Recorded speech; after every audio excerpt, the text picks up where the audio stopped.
Hello, you wonderful people, and welcome to another episode of Super-Fanta-Fi. This being a show where we talk about TV shows that are of the supernatural, fantasy, and or science fictional genre. For today's episode, I'm going to talk about the His Dark Materials series finale, a great series finale, a beautiful series finale. A lot of really interesting things went down in this episode, so let's break it down. So pretty much like I thought last episode, it does feel like this episode was kind of like, the penultimate episodes when like, a majority of the stuff that needed to happen, and this episode is just the epilogue, kind of saying goodbye, like closing certain threads. A thread I completely forgot about. I completely forgot about Father Gomez. I was like, wow, you've been out of the picture for a while. Completely forgot that you were still out there. And he ends up finding his way to this world after Lyra and them. But before he could even do anything, I mean, he comes there because he's like, oh, like his demon is whispering to him. It's like, oh, ungodly beast, because whatever things exist in this world, and because I guess like the multiverse is supposed to be like kind of against everything that the Magisterium represents. So I guess like any creature of any other world that's not their own is ungodly, or so maybe that's what it's supposed to be, or maybe it's like this is a world that Eve exists in. You know, the radicalism of the Magisterium, obviously, but Balthamos being the one that ended up killing him, because it's like, right, you know, because it's like, oh, like like watch me as I strike down Eve, you'll see that we're on the same side. But he's like, no, like love can take on millions of different forms. Like what she's feeling is desire. It's not sin, because that was a conversation that Serafina ended up having with I'm blanking. Oh, there's Marissa, Miss Coulter, about how like Eve, it wasn't sin. She gave in the desire, like wanting to kind of like explore, wanting to know more. Like that should never be a problem. I mean, it's like, yeah, then like everyone's temptation of desire of just kind of like being tempted by the world and wanting more. Like Lyra's always kind of been like that regardless. I always wanting to be the adventurous type, tempted by adventure. So, you know, it was always been a part of who she is regardless, you know. Now it just has like the biblical stamp of, oh, Eve is on top of it. That adds that layer to it, but that's always been a part of who Lyra is. And the same thing is applicable to Eve. It's just like, right, she wanted more. She desired for more, and like she has to be called sinful for it, but Balthamos ends up dying afterwards. So I don't know whether it's a thing of like either he kills himself in the process just so he could be reunited with his love in some shape or form, or was it just like, are they not allowed to kill people and that's kind of their punishment? I don't know. I mean, that is a world where like the dust is sweeping away at that time, so maybe it's just like the dust that he had is just like, it just ended up like he finally just like let it go, as like maybe he didn't have much dust left and it withering away. It's why he died. Either way, I was like, oh, so, and Will and Lyra would never know what he did for them, you know. But obviously they're in this world, they're looking for Pan, and obviously we learn later on Will's demon's name is Kiryava, so looking for them. And obviously Lyra's scared, what if Pan doesn't forgive me, like what I did? But it's, you know, Will's like, he'll understand. I mean, Pan will understand. They said her. I didn't realize Pan was a girl. I guess in the entire time I thought like Pan was maybe that was just me. It doesn't really matter. I was just curious about that. Either way, but they end up running into Mary because they ended up running into those creatures, and it's like, oh, you need to come see Mary, and it's just like, oh my god, Mary, Lyra, and he gets to tell these adventures about what they've been through, and you know, and it was this beautiful thing where it's like Mary actually told Lyra and Will her story about like, right, she was a nun and why she stopped being one, and it's because part of me was thinking at first, like, she was like, right, she was just living her life content with it. She even, I thought was interesting, she was like, yeah, the church didn't frown upon me being a nun. Like, it didn't matter about the research I was looking into. Once again, like, some places and some people are cool with the balance of science and religion. I think some people just feel like, well, religion, I mean, science is just a byproduct of God, so like they can equate the two. Where some people, it's kind of a messy situation. But for her, it's like she never felt like she was lacking in her life until she talked to someone and she felt something. She hadn't felt in her soul. And at first, I was like, I mean, I think it still could be applicable in this regard, but I was like, oh, is it because, like, right, some churches, I mean, some religions just super are not okay with, like, homosexuality, or just like, because she said she's felt this way before, and when she was in school, and I was like, oh, was that, but I think it could be that, but also just in general, like, that, I mean, the world of being, a nun or a priest is about cutting yourself off from love. Like, the only kind of love you have is like God, so I could see it being like, regardless of what her sexuality is, I think it's, I'm sure that probably plays a role in it. I think they specifically were kind of making a point there too, but it's also relevant to the fact is, straight or gay, like, there's kind of like, you're supposed to be celibate when you're, so I'm sure that it's like, for her, for so long, she cut off love from her life, and for her, it's like, she's like, if I go back to my room and I'm praying to God, like, will that really affect anyone else? It's like, no, like, because there's no one to really judge if I'm a good girl and a bad girl. Now, I don't know if she's going full-blown atheist or not, but, and maybe that's supposed to be symbolic of that as well, but for her, it's like, she was finally able to just leave it behind, and just, like, she's found love ever since then, too, so, and, in that moment, you could see it's sparking something between Will and Lyra, which for such a long time, I'm like, oh, is that a thing? I couldn't tell if it was just a friendship thing or whether it was going to be something much more than that. And it seems like it is much more than, and they're both kind of feeling it. Because it's a thing that's always been there, but hearing Mary's story kind of made them go like, oh, like, this feeling I'm feeling, is that what's, because it's like, right, finding someone that can kind of understand. Because even Lyra and Will talked about the fact, oh, did you find it hard to tell Mary, like, what we've been doing? It's like, yeah, like, because no one could understand what we've been through except for us. Like, yeah, like, we were kind of together for, like, this wild adventure. It's like, explaining all the worlds that they've been to, and even Lyra saying this is probably, like, her favorite world that they've been to. And obviously the explanation of, like, dust is leaving this world. Dust is kind of leaving all over the place. And this world is sadly dying because from Mary's perspective, she's kind of learned, like, right, we humans think we're so superior and stuff like that. The trees, she's learned, like, we got to learn to respect trees too, because it's like, they don't think just because, like, these trees are so old and they've been around for so long. It's almost like they've seen so much and we kind of don't think about that sometimes. But it's not until, Lyra and Will, kind of finally kissing, you're like, oh, it's actually really sweet, because it does, like, it's like, and that ends up being the thing at the end of the day. It's like first love. That's powerful. That means a lot. Like, we can all get, power, like, it's something I was thinking about. It legitimately makes you nostalgic about the first time you've ever fallen in love. I think about it from time to time. Did that relationship end in the best way? No, but I'll still cherish your memory of, like, man, that I never felt like that towards someone else before, and it means a lot, And for Will and Lyra to have that, like, we have this connection, we have this thing between us where no one else can understand, because we've lived, like, this crazy adventure, we've lived this life. And that ends up bringing more dust into the world than being united again, because obviously with the Amber spy class, Mary's able they're able to see, like, wait, why does Mary have more dust than Lyra? It's because of being older, being more experienced, and in that moment, more dust explodes from both of them because they've matured, they've changed so much. It's almost, in a sense, I think it's finally like they're settling into being who they are, who they're going to be for the rest of their lives. I think it's finally at that moment. And obviously Serafina ended up finding Pan and was like, hey, are you still punishing her? He's like, yeah, but what if I go back? Like, it hurts so much when we were separated, but what if I go back and it's not the same? It's like, Lyra's going to need you for what's coming. I was like, because they had such plans of, like, right, we'll probably have to go back to our world for a little bit, check on things, but then we'll come back, and it's like, you can show me your Oxford, and I can show you mine, the real Jordan, the real Oxford,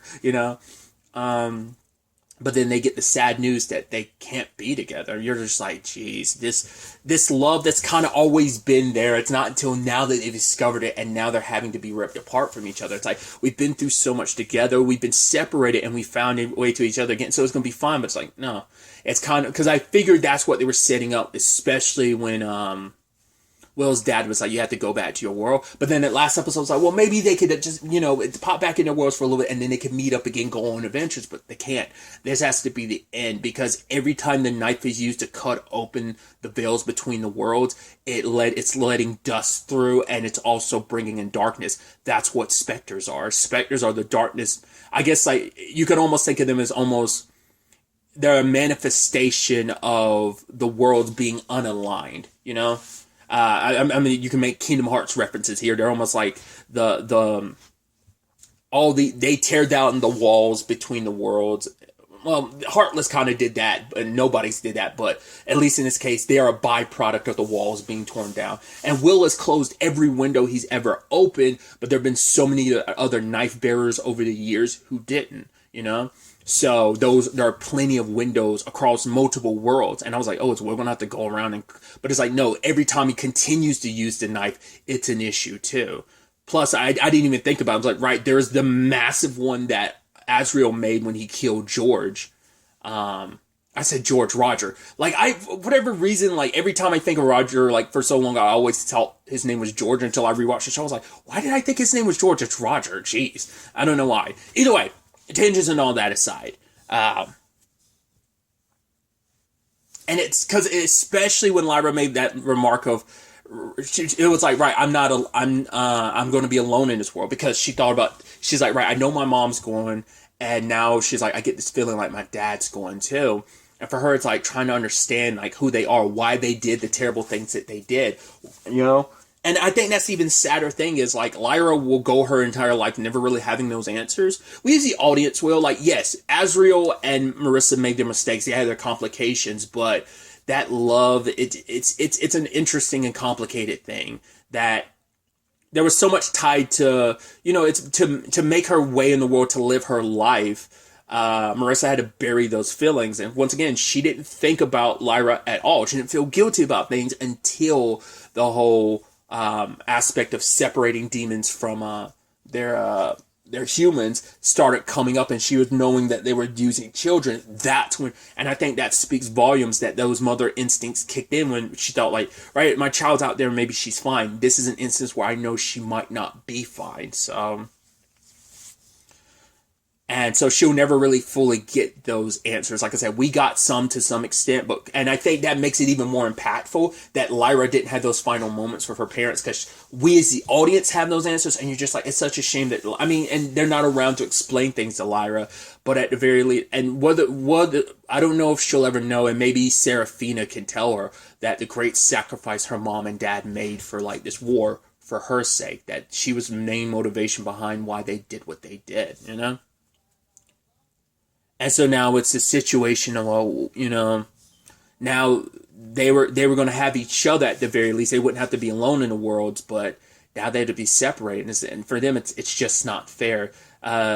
Zephania shows up talking to Mary, like, yeah, you played your role. I was like, what role was she playing as a serpent? I was like, because she told them she tempted them with desire. She's the one that convinced them, like, hey, like, fight, there's love here, kind of like notice it and kind of lean into it, like, go after love. When you see it, you pursue it, and you hold on to it for dear life. I was like, oh, so that's interesting. Once again, because I love, like, flipping it on its head about, like, the more biblical sense of what the writer of these stories, like, and obviously it's probably his way of, maybe he grew up very religiously, and this was kind of his response to the upbringing he had, like how he wanted to shift things, or maybe he found another beautiful way at viewing religion, or maybe I haven't looked into, like, the writer for this, so I don't know, like, his true inspiration, but you could see, like, because you can never know what's in someone's heart. It's like, maybe I wrote this story based on his conflicted feelings with religion and stuff like that, or maybe finding some new middle ground with it is kind of what, it's like, right, having one perspective when you're growing up, and then, tussling with that, and then, especially this being a coming of age story, I could see that being like, yeah, from my perspective, these are a lot of the feelings, and, you kind of write from what to some extent. So but yeah, it's unfair, and even Mary's gonna have to go home too, because she's played the role she had, but she can't stay here even though she enjoys it. It's like, no, there's still so much I want to do, so much I want to see, but it's like her and Will have to go back to their world, and Lyra has to go back to hers, and it's not fair, and just when like Pan returns to her side and has forgiven her, and Will has Kiava, and they're obviously touching each other's demons too. It's beautiful and it's heartbreaking. It's such a bittersweet ending. It was always going to be one just because of how everything played out last episode. There was never going to be like 100% a happy ending, and now they have to be apart, and they have to spend the rest of their lives never seeing each other again. But I thought that moment they had was so beautiful, where it's like, right, we'll go live our lives and be reunited in the land of the dead, because it's like, right, if everyone kind of goes about their life living like, being good people, compassionate, and forever like learning and being knowledgeable, then yes, one window can stay open, but the only window that like they can let stay open is the one in the land of the dead. Because like, are we going to really, we can't like close that one. That one needs to stay open forever. So if that's going to be the one window that stays open forever, no other window can stay open. It's like, because can we really leave all those people down there, all those souls that end up there, which might even include Marissa and Asriel? Like, can we really just leave that be as it is and just like let them stay in there? It's like, no, like they need freedom. We need to let the ghosts have a place to go, a paradise. So obviously I brought it up before, like the Adam. I was like, right, if Lyra's Eve, doesn't that kind of make Will a little bit of an Adam? And obviously Mary's playing the serpent. But this garden ended up being, I was wondering like when Mary got there, I was like, is this supposed to be like the new Guardian of Eve? And it kind of is, because this is kind of where like this closing chapter opens up so much more while also closing so much. You get what I mean? Like, especially because it's like, right, this is kind of where Lyra and Will have to go their separate ways again after everything that they've been through, everything to get back to each other at the beginning of the season. But circling back, Lyra saying that beautiful speech about like, right, we'll go live our lives, and then when we will search tirelessly for each other in the land of the dead, and then we'll become one, and no one could ever pull us apart. My atoms will come with yours. Like, if they ever want to make something from our atoms, they're gonna have to take one from you and one from me. And I was like, honestly, I was like, that was so like beautifully, eloquently put, that I was like, that is. As a teenager, I never would have been able to say something so poetically beautiful, but I was like, that's beautiful. A beautiful analogy and metaphor for their circumstances. And so Lyra and Will kind of accept things as they are and end up going to Lyra's world first. And then it's like, right, let's meet at this bench every year. That way we'll kind of be together, even if we can't be together. And it's midday, same day every year, and we'll go off. Even if we meet someone we like, we will cherish them, and we will not compare them to each other, and we'll just take an hour out each year to be here with each other. And I thought that was so, I was just like, oh dude, that sucks.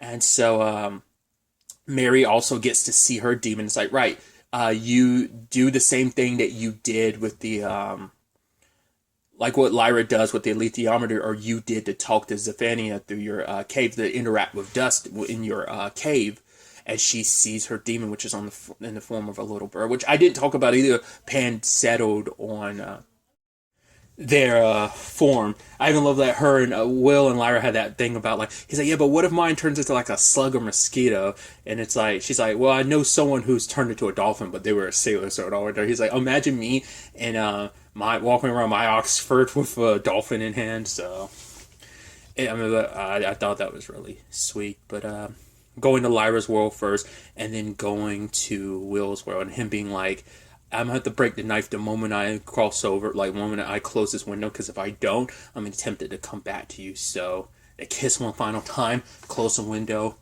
and I thought it was poetic, like how the knife ended up breaking the first time. He like that Kirava was like, right, just think of her. And that's like his mind being unsettled, unfocused, is when it's thinking about her. He ends up shattering the knife. I wonder, does Will keep even a fragment of it? But I guess not. I mean, luckily there's no one in this world to fix it. But still, I get the feeling like he probably would. But I think it'd be a nice reminder, just everything that they went through. But we have the ending where it's like, right, she's back in Jordan College, and it's sad too because it's like, right, she left, and it's poetic because, and you watch her and Will, who's got married by his side, when he goes see his mom, it's like both of them are not the same kids they were when we first got introduced to them back in season 1. To think about Lyra, everything she went through, she left her specifically for the purpose of finding Roger, and sadly, she comes back not only with no Will, but also no Roger, also knowing both her parents are gone. I was almost wondering if she was going to see the master of the college or whatever, but just being back here again, it's sad because it's like, right, this is our home and everything, but at the same time, it feels probably a little like a little more lonely. And obviously for Will, being reunited with his mom after everything, I thought that was nice to be there for her again. For her not knowing, and he gets to probably explain to her too, like, Dad, I found him. He's gone now, but he's in a better place. We'll all be there together. We'll be reunited at some point in time.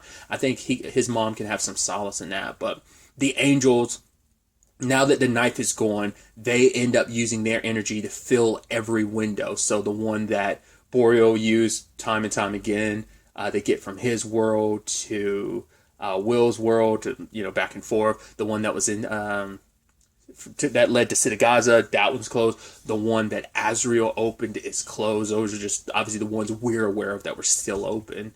And are just across the multiverse, because this is the only kind of like once again very Kingdom Hearts-esque. Once the worlds are separated again, the walls go back up now that the worlds have been restored, and they need to stay that way because once again tearing open any more windows, now it's no longer possible.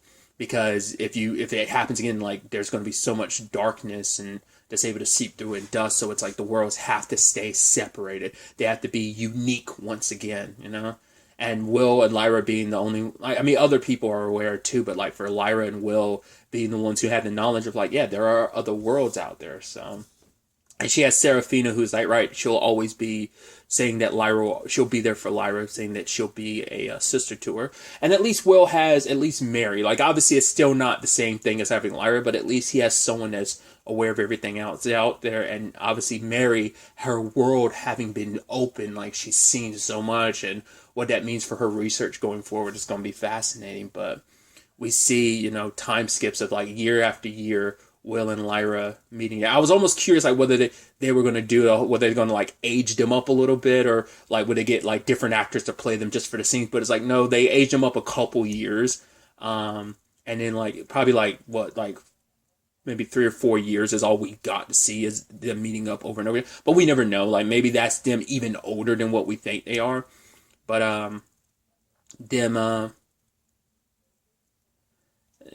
like them by each other's side one last time in the show, and it's just like, oh god, it legitimately is kind of gut wrenching. Like, they'll meet again someday, but it still sucks. But Will ended up going off. He went to like a medical college, and now he's like ended up becoming a medical student, and now he's a surgeon. And Lyra went to a specific college where she can now read the alethiometer because the alethiometer stopped working for her. And I was wondering, is it because she's now older, like she's kind of settled in, just like Pan settled in what form they're going to take. Maybe Lyra's the same way, but it's like, right, you were given the ability to read the alethiometer by grace. Now you have to learn how to read it and study it like everyone else. I think she's always been a very quick study about stuff regardless, so I think she won't have the same issues like having to constantly refer to the textbooks to probably read it. Like, she probably like has that fountain of knowledge in her own head, but it's like, yeah, like her and Pan are going to need that because they have other adventures, but that's for another story. And I like that, being like, yeah, like the whole point was like, right, once we get older, we meet each other again, and even that final time being like, oh, I'm trying to just imagine what you look like as as an old man, and he's like handsome, obviously, and she's like very, and it's just, I don't know, I think it's a beautiful and sweet, like it's a bittersweet though, way to wrap up this story. So, but I like the notion of, like, of course, like, Lyra would go out and have other adventures. It's also sad too that, because, like, obviously, Yorick is like, oh, you could always come back here, Lyra, so she could always visit him and the bears, because obviously, because Azriel's window is closed, like, now their area can, like, start replenishing itself. It can start healing, and they'll be able to. The bears will, like, home will be restored, and their food sources will be restored. But obviously, Will can never go back to that world. Lyra, I mean, obviously, to that garden, Sahara, Savannah-esque world, Mary can never go back. So it's like, oh, dude, that's just gut-wrenching, dude. It's like, oh, you have the power to travel the multiverse. It's like, yeah, that's going now, you know? So, like I say, it's such a bittersweet ending, but it's still beautiful regardless. It's been a wild adventure, because prior to watching this season, you know, it feels even more so, like, because it's a lot of shows, like, I don't always, and not, just don't have the time to, like, watch everything. Prior to this season starting, I luckily was able to rewatch all of season 1 and season 2, so it feels even more like, boom, this journey we've been on. It feels even more like nice to have seen it from the beginning again, makes it even more impactful to be here at the end, having, like, you know, having watched the entire show all over again. So I think that's beautiful in its own right, because there's not too many shows I have that experience with. So I'm glad that this show ends up being one of the few I have that experience with, that fortunate experience with. But I think I've kind of rambled on enough. Like always with these type of situations, I wish. Well, thank everyone. Obviously, the original novels for existing to be adapted into this, but everyone, the cast, crew, the author of the books, for this amazing, beautiful story, and everyone in front of the camera, behind the camera, I wish them all the best luck in their future endeavors. But that's really all I wanted to talk about. Till the next time we meet, be happy, be safe, live life to the fullest, and enjoy it. Good day, and goodbye.